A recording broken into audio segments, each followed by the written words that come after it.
Hey guys, welcome back to another Miniature Adventures video. So today we're delving back into Tolkien's realm of Lord of the Rings, Middle-earth. And we're going to be looking at some 3D printed terrain for the Middle-earth strategy battle game. I love this game. It ranks honestly dead with my love for the Aliens games. But before we get into that, please, if you haven't already, subscribe.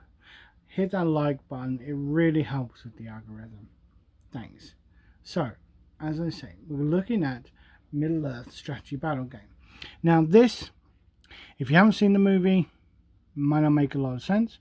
If you have, obviously you know this as Weathertop.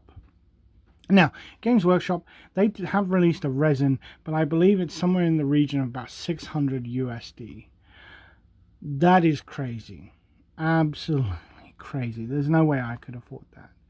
So this I actually found on Thingiverse. So we're going to go a bit closer so you can kind of see. Mind the dodgy angles. There we go.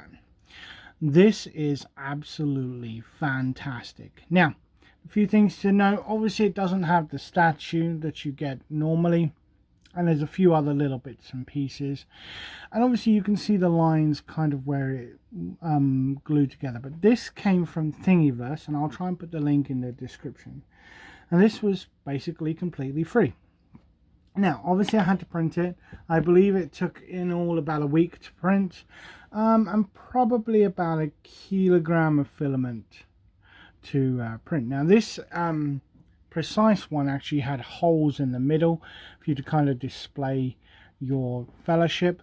I didn't want that. I wanted it so those were filled in, and then I had to chop it a little bit more, which you can see I'm going to have to fill in some gaps because it wouldn't fit on the printer. Now this is absolutely beautiful, and it is to scale. This is to scale as to what we need, and if we zoom out a little bit you can kind of see we've got a beautiful one. Now this mat is a 3x3. I believe really you want a 4x4, but you could use a 3x3.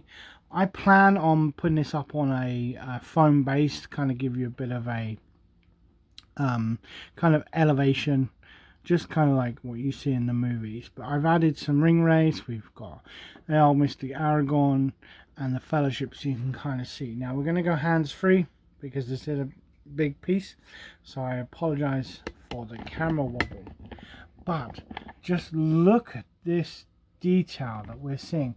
All of the rocks, like I say, you can see definitely where the pieces go together, but I'll be filling that in with rubble, with probably some green stuff, some filler, and also just some flocking will really kind of hide that.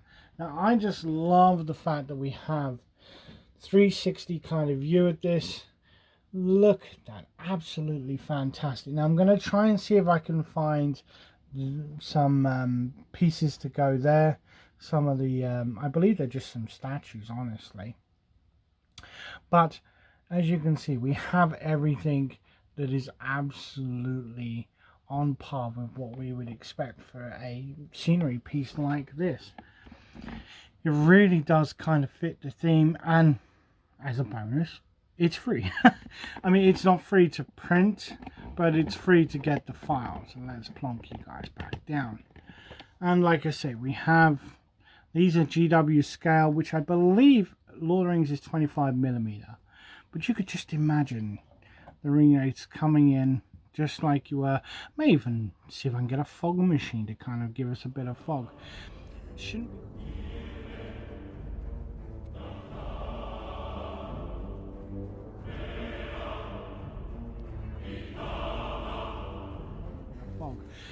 It shouldn't be too hard to paint. I mean, it's just all one color really, just, you know, extra flock and things.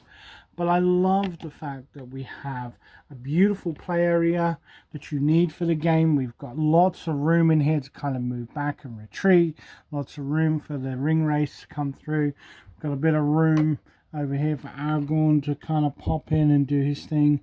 Now this isn't the model for this, because they did actually produce different models for different scenarios.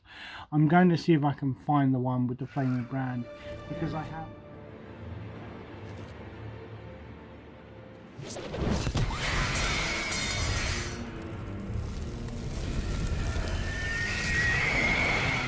Because I have the different kind of models. I have Gandalf for his fight against the Balrog. I have Boromir for the finale of the Fellowship of the Ring. One where he's blowing the horn and the other kind of like on the ground with arrows in him. I'm trying to think what else I have, and then a couple others. So I definitely want to go for getting those models as a thematic kind of ambience, I guess you could call it. But yeah, so this is the Weathertop from Thingiverse. I can't remember who actually designed it. I really can't. A lot of times the username doesn't really give anything away, but it really is beautiful and beautifully sculpted. Whoever did it was just fantastic. And like I say, completely free of Thingiverse. Now, you don't have to use this for Lord of the Rings. You could use this for Age of Sigmar and all sorts of things. But obviously, it is an iconic piece from Lord of the Rings. So that's it, guys. This really is it. I'll try and put the link in the description below. And I just use plain PLA, grey, any cubic PLA is what I use from to print this. I just feel that grey is a good neutral colour. If you're going to spray it white, you can do it, or if you're going to spray it black. I haven't decided yet. Firstly, I'm going to obviously do all the filling sides. As you can see here, it does need a bit of filling where the gaps are to meet, which honestly isn't a bad thing. Next up, in the next video, or the video after, I'm not sure, we're actually going to look at Durin's Causeway from Mines of Moria, which, if you remember, is the stairs. So I'm really excited about that. That's currently printing. And that's it, guys. That is Weathertop for Lord of the Rings. Thanks for joining us. We'll see you soon.